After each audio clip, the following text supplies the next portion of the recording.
Hi, my name is Matt Matson, and thanks for coming back for another video supporting my book, Melodic Stick Control, which you can pick up at lonestarpercussion.com. This is part 2 of the sticking concepts overview, and I'm going to cover one more practice method that is added to the first 3 sticking concepts presented in my book, and that is the bass drum fill-in concept. If you had a good drum set teacher take you through Ted Reed's classic book, Syncopation, you have likely already been taught to move your accents around the kit or play them on the cymbals in unison with the bass drum.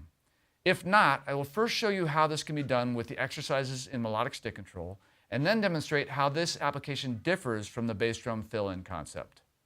First, listen to Melody 1 played with a triplet overlay. 1, 2, 3, 4.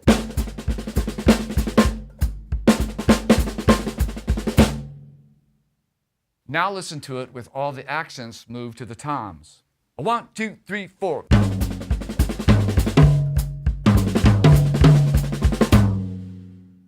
And listen one more time, now with the accents moved to the cymbals with the bass drum added in unison. 1, 2, 3, 4.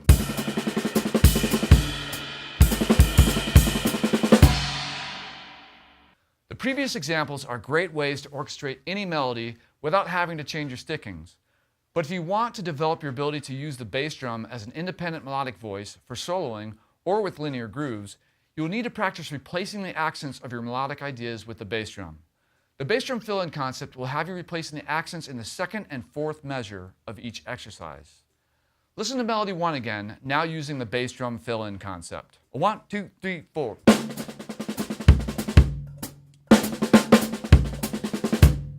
You can certainly fill in all of the melody accents with the bass drum for a challenge if you want, and it would sound like this. 1, 2, 3, 4.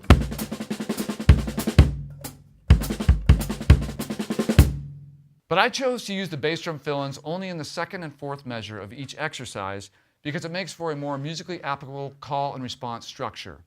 The bass drum fill-in variation is also applied in a consistent way throughout all of the exercises so that you can quickly get away from reading the stickings. The hand that plays after each bass drum fill-in is the opposite hand that plays before it, which will have an added benefit of improving your ability to play rhythms without worrying which hand you start them on. One final thing you might notice when practicing the 6 sticking concepts is that combining them with the overlays will often result in traditional and contemporary rudiments. For example, listen to Melody 10 with the diddle sticking concept. 1, 2, 3, 4.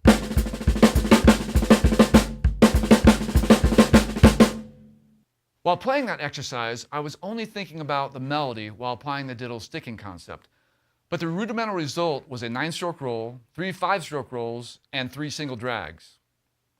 A more advanced rudimental result can be heard when you apply the Swiss diddle sticking concept to Melody 10 with 16th notes. 1, 2, 3, 4.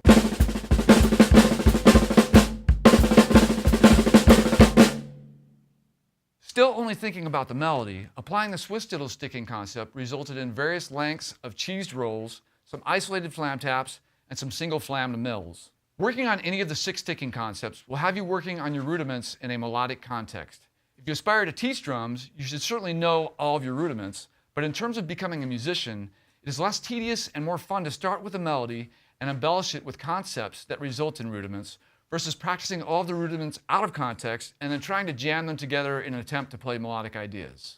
Thanks for watching, and make sure to check drumphilosophy.com weekly for more new melodic stick control videos.